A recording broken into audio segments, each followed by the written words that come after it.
Welcome to the Unitarian Universalist Church of the Brazos Valley. I'm the Reverend Christian Schmidt, interim minister of this congregation, and I'm so glad to see all of you here today. We are a welcoming congregation, which means we celebrate and welcome people of any sexual orientation, race, age, gender, identity, ability, or belief. So whoever you are, wherever you have come from, wherever you are on life's journey, we welcome you here. Honoring the value of spiritual freedom and diversity, we have no statement of doctrine, but as a covenanted community, we search for truth and how it applies to ethical living. Unitarian Universalism is a faith of covenant, not creed. Welcome, visitors especially. We are very happy to have you join us for worship and hope you will continue to get to know us better and find us to be the church community you have been looking for. We encourage everyone to visit our website, brazos-uu.org, and our Facebook page and group to keep up with all that's going on in this community. If you wish to receive our weekly eCast and our monthly newsletter, contact our administrator at admin@brazos-uu.org. You should see that on the chat box right now. On the website, you can sign up to become a digital member of our community. If you want to know what it means to be a member of this church or you're interested in joining, we have a prospective member session this week, but also you can email me anytime at minister@brazos-uu.org, which you will see in the chat box right now. Our service today is an exploration of who we are as a community. I invite you all to become a part of seeing what's next for all of us.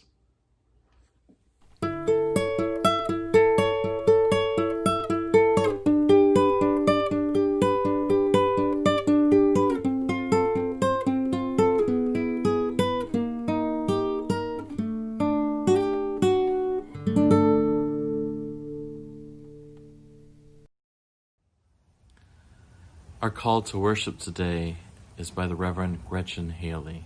She offers these words: "Cast your vision here in the middle of the hardest moment. The turning of the season, the new era, this life with so much worth, saving this fragile faith for the children born now into the world as it is, with the threat of war and whole continents burning, still while the memory lingers of holidays chaotic and miraculous into this day. Offer the vision you've tried to talk yourself down from, your wildest dream, your audacious aims, the beauty that whispers to you to follow and build and become for this world coming undone by distraction and greed and fear. This world divided by made-up borders, fake fights, and all that needs forgiveness. Here, stir up your steadfast hope, your resolute clarity of what remains possible. Be generous with your dreaming and brave.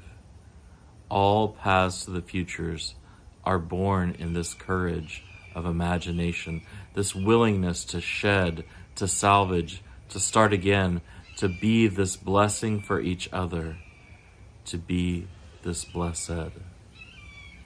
Come, let us worship together."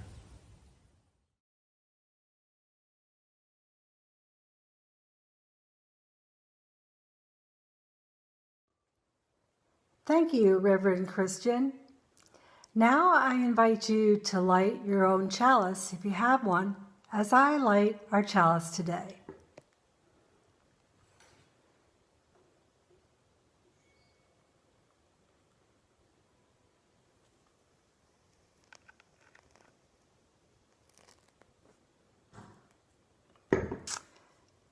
Now, please say our chalice lighting words with me.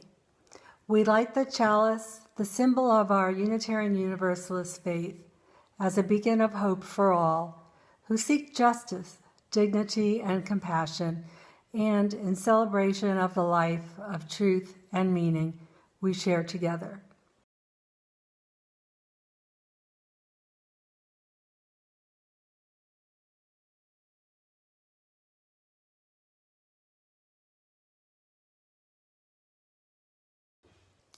Now all please join in affirming the mission of our church. Love is the spirit of this church, and service is its gift. This is our great covenant, to dwell together in peace, and to seek the truth in love, and to help one another.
Our time for all ages this morning is an old story called The Fox and the Lion.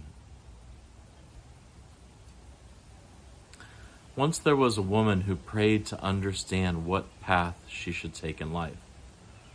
One night after praying, she dreamed of walking in the woods, and so the next day she journeyed into the woods, searching for the answer to those prayers.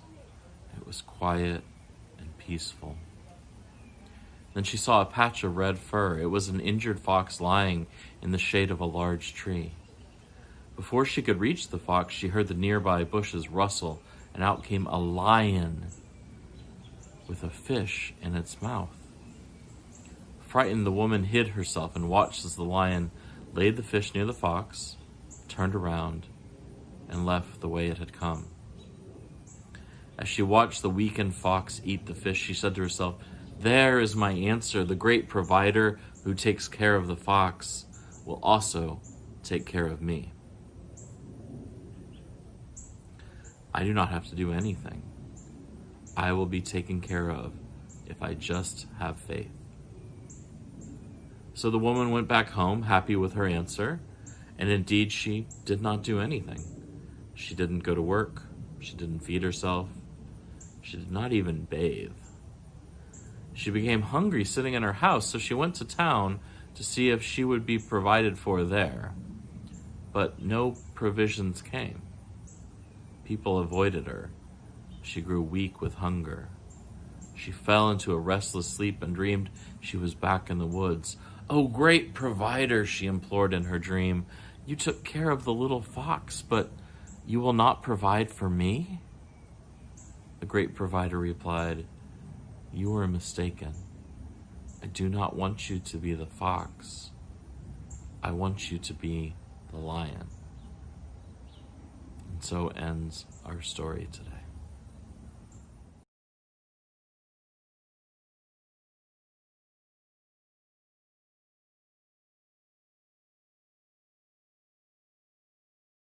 Now is the time for the offering. If we were having worship service in person, this is the time when we would pass the basket.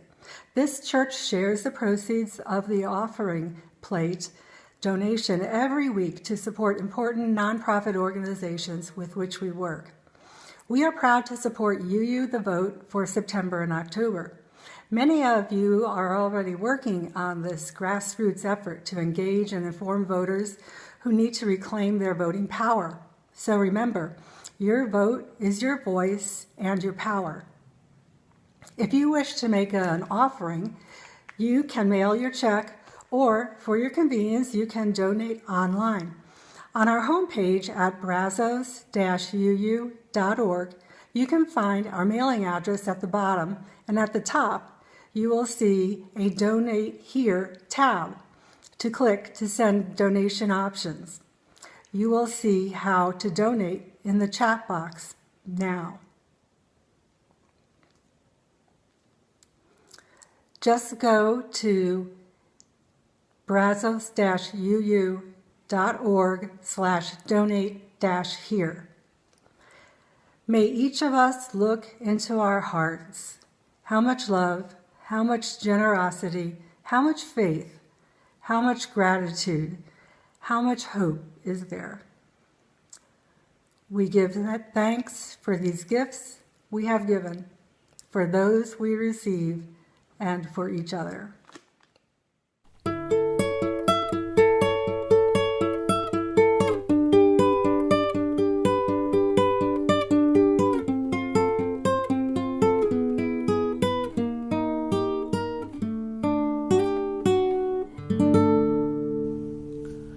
Our prayer today comes from the Reverend Karen G. Johnston. Do not be alone right now. Gather together. Gathering together grows courage in ourselves and in others who see the numbers swelling. It is a small thing, but right now an important thing. Great sources of wisdom remind us, just because you cannot stem the tide of all hate, it is still right to do the thing you can do. These things add up. Your one thing and my one thing, his one thing and their one thing, and her one thing. Together it becomes a big thing. Do not be alone right now. All liberation, any liberation, is collective liberation. My freedom is bound with yours. Yours is bound with mine, all of ours bound together, inextricably. Let us together cast our lots doing this big thing, bending the moral arc of the universe towards justice. May it be so.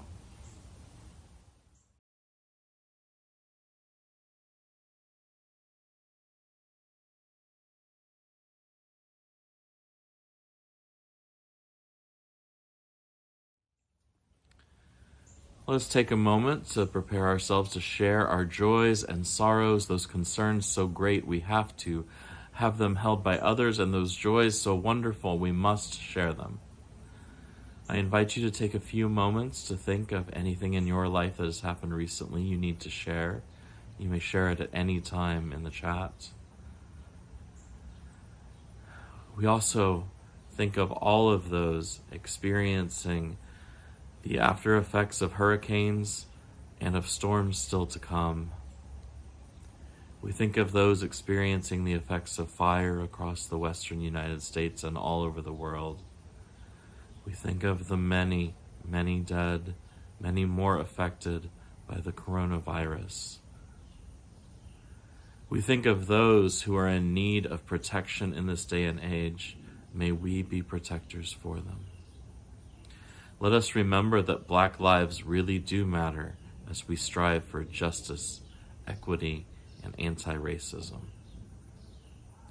For all of these concerns and for all of those great joys in the world, we lift ourselves up and hold one another. If you haven't already, there's still time to express your joy or concern, and know that always you are held by this community. For all of those joys and concerns that go unspoken and unwritten, we also lift our hearts up.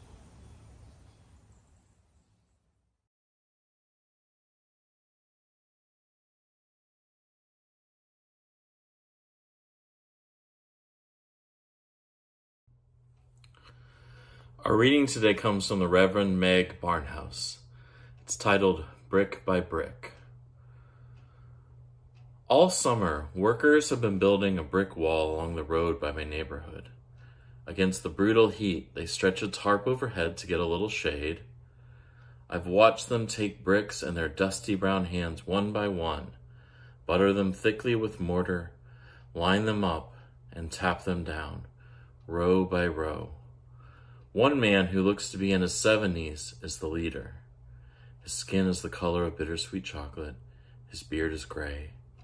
Slender and tall, he moves from one group of bricklayers to the next, reaching and bending, looking like a heron in a march. When he pauses, he stands very straight. I see him teach the others how to do the work. He stoops over to look at a line of bricks, hands on his thighs, inspecting the work. Sometimes as I drive by, I see him put his hand on the back of the person he's teaching. Often they're both smiling. He looks like he loves what he's doing. I wonder how he can love building walls, day after day, handling bricks, teaching the art of laying bricks. Is it the teaching he loves? Seeing how his students learn, what their styles are, how their work shows their character? Does he love the wall itself? Does he know about when it'll be done? Does he look forward to seeing it finished? Or does he love the process, the feel of the bricks in his hands, the squish of the mortar, the challenge of making the symmetry of pillars and arches, the geometry of it? I think from the look on his face that he loves the process. I imagine that he never thinks about the end of the project, the completion of the wall. I think he will go on to the next wall as if it were just a continuation of this one. Then the next one, and the next, and never be bored. I want to be like that, and I am, I guess. In my job as minister, the bricks are stories. I hear stories of family and work, stories of loss and reconciliation, stories of rejection and disaster, illness and healing, birthing and dying. I tell stories every Sunday, and in between, teaching, challenging, confessing, inviting people to learn and laugh and think.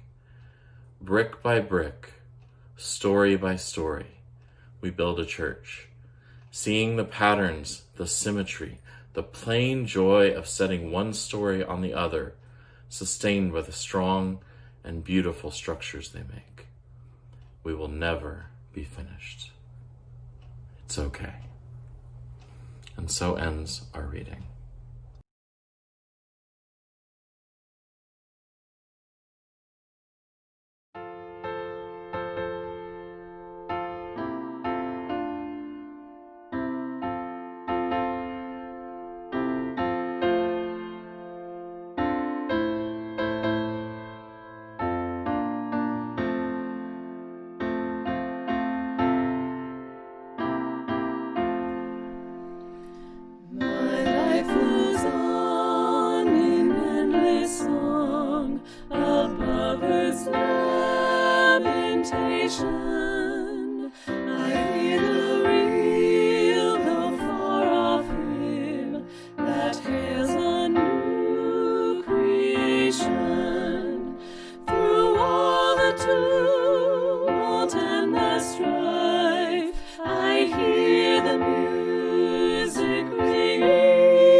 In 1988, the Los Angeles Times Magazine did a cover article asking futurists, that is, experts who project current trends into the future to predict what things might be like, to tell them what Los Angeles would look like in 25 years.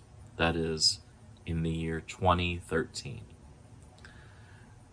I do note that the magazine, later rebranded LA, was discontinued in 2012, so it didn't see its own future perfectly. In any case, the article's answers are by turns brilliant and hilarious. Some of the things they predicted have come to pass. Traffic is worse than ever. The smart house with all of its wiring that automatically turns things on and off, all connected, is a reality, though only for a few people. The article even gets the rise of telecommuting more or less correct. Some of its other answers are partially true. There's the household robot that cooks and cleans for you and seems a little outlandish today, but on the other hand, I do have a Roomba that cleans, and my stove and my refrigerator have little computers in them and do things for themselves without me even having to tell it to. So maybe not so far off. The article does see the information and technology revolution coming, though it drastically underestimates its speed, and it completely misses things like social media. In the article, the CD-ROM is lifted up as the paragon of memory holding.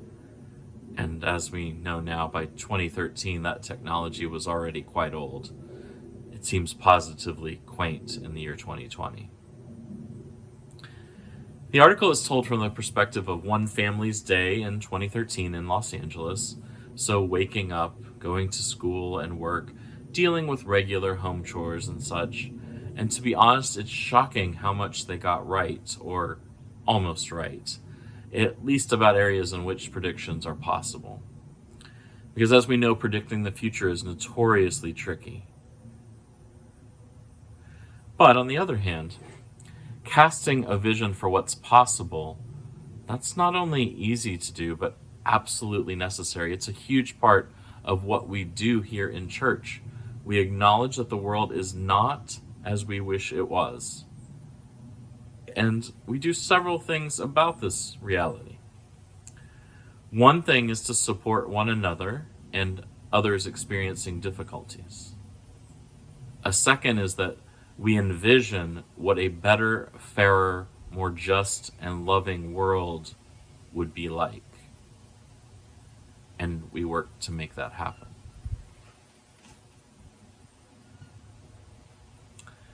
We might broadly call these things pastoral care, the taking care of one another, casting vision, looking at the future and what it could be like, and social justice, working to make that a reality. There are other names for these things too, and no one term is perfect. But today we're mostly talking about that second one, about casting a vision. At our recent board retreat, I asked our board members to envision our congregation in 20 years and make an artistic representation of that, a drawing or a word cloud or a collage. We had all of the above and more. Without revealing too much about any of their particular answers, they did some wonderful things with both their art and their ideas of what we can do. There was a food pantry. There were so many different kinds of community connections. A shared table to eat at when we can once again gather together. The thing that most jumped out at me was the sense of and the need for community. Virtually every person talked about the need for a community to be a part of, to share with, to seek support from, just to be with. This is at the heart of what we do in church. In fact, to quote from our congregational vision, we seek to, and I quote, make meaning as an ever-deepening spiritual community engaging with all we find sacred. Make connections within our congregation, across generations, and out to the wider community, across differences of all kinds. And make a difference in empowering every person, young and old, to serve others in daily acts, great and small, to sustain the world and make it whole. All of this speaks to how we want to be as a church community, and very much to the importance of community. The words connection and congregation and, yes, community ring out to me in our vision. This year we will be engaging in a process to reaffirm our mission and vision. It will start in just a few weeks, and likely to tweak those mission and visions just a little bit to reflect the changes this congregation has had over the last decade, to reflect our new context and our soon-to-be location, and other changes. What does that mean right now, though? Today's sermon title, What's Next, is taken from and is reminiscent of the TV show West Wing, which was on air from 1999 to 2006, which seems shockingly long ago to me now. The show followed the fictional presidency of Josiah Jed Bartlett, who became famous among his staff for his saying, What's next? Anytime he was ready to move on to a new topic of discussion. And as he made that point very clear, it meant that he was done with that last thing you were talking about, so stop talking about it, and ready for the next thing, the one next thing to focus on. It's hard for most of us, virtually impossible for any group together to focus on more than one thing at a time, and generally foolish to try. But in our world, things are rarely so clear. When is it time to move on to the next thing? Who is here to say, what's next? Are some things ever truly done? I think of some of my friends who are going through divorce right now or have been through divorce, and what a long, slow, gradual process it is, both the legal parts and the emotional and logistical and practical parts to separate two lives that have been joined together. How do you do that? How is it possible? Is it possible even to do so completely? There are other things in our life like this too. So many things that take a long time to be done with, if they're ever done. Now, interim ministries, I'm an interim minister here, and those ministries are by definition something of a contracted period of asking, what's next? Usually interims lead into a next era of more long-term ministry, often a settled ministry. But regardless of the specific outcome after an interim ministry, the work is always very much focused on what's next. And so as we came out of our town hall congregational meeting last week, I thought about just this thing. What's next?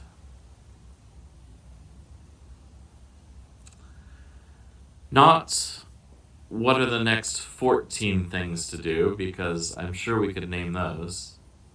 I have children. I'm used to that conversation. But I know that together we can decide what's the one next thing. Perhaps, and the most obvious answer to this probably, is our building project. How should it proceed? What could be cut? What shouldn't, so that we meet our budget?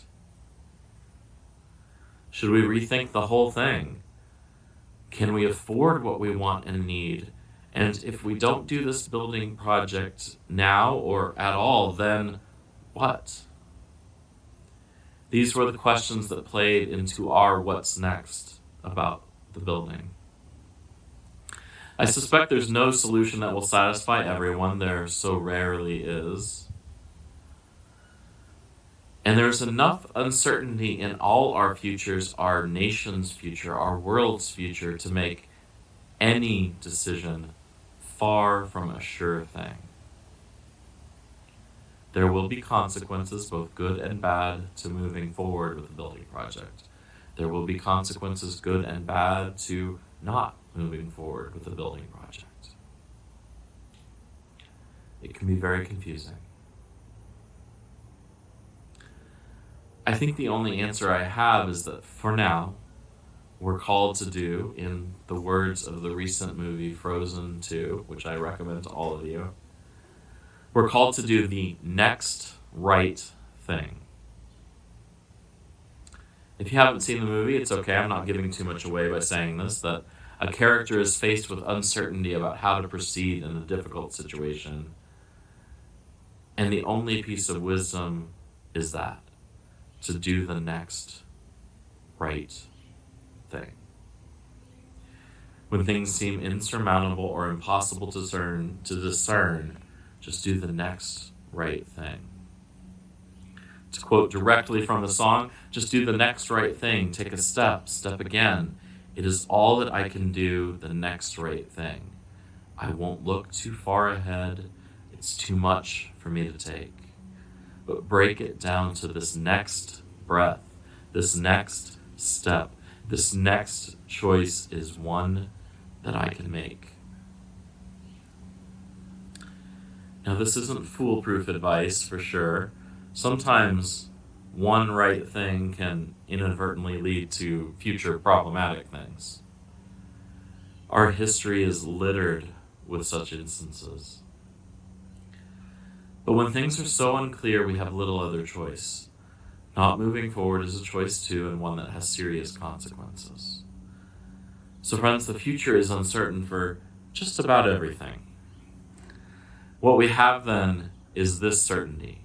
We have a community of people here to be with in the uncertainty, to support each other, and to build the world of which we dream, with all our mistakes, all our failed steps forward, to continue to build the world we want to see.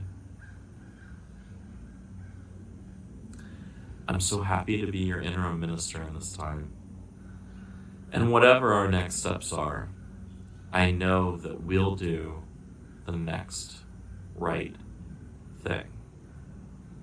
May it be so.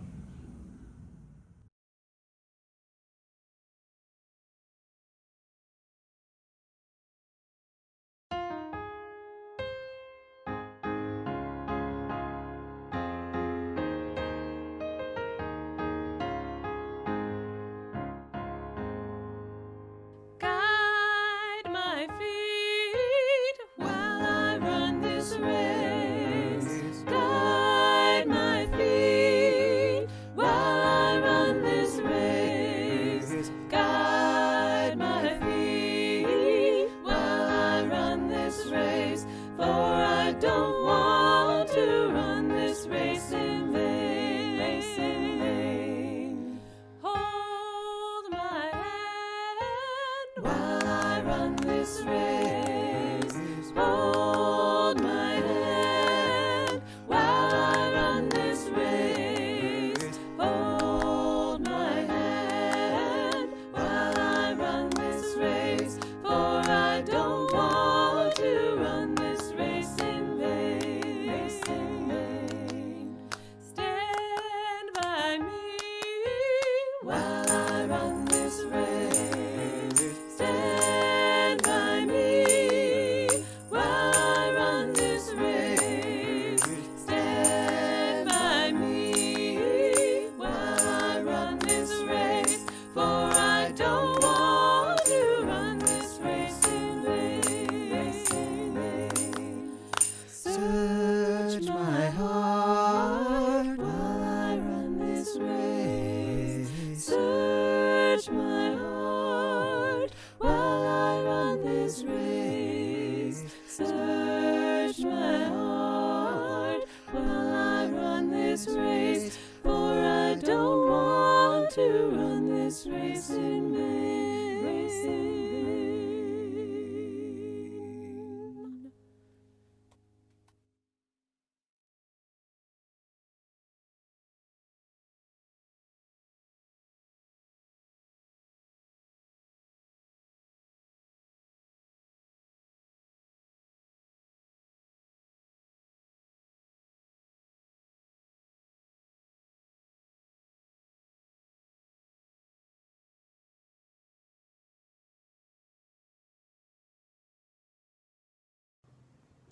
Now, please join me in extinguishing the chalice.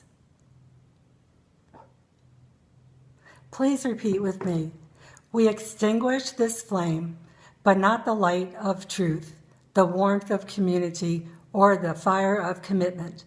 These we carry in our hearts until we gather together again.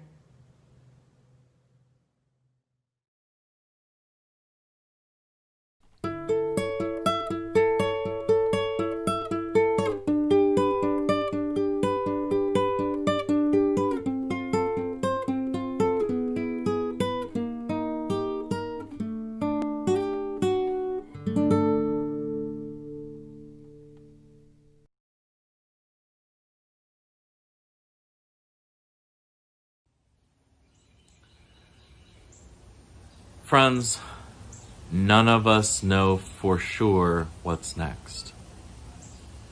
This year has shown that over and over to be true. But what we do know is that we can work and dream for the future we would wish to see, and that together we can make a difference.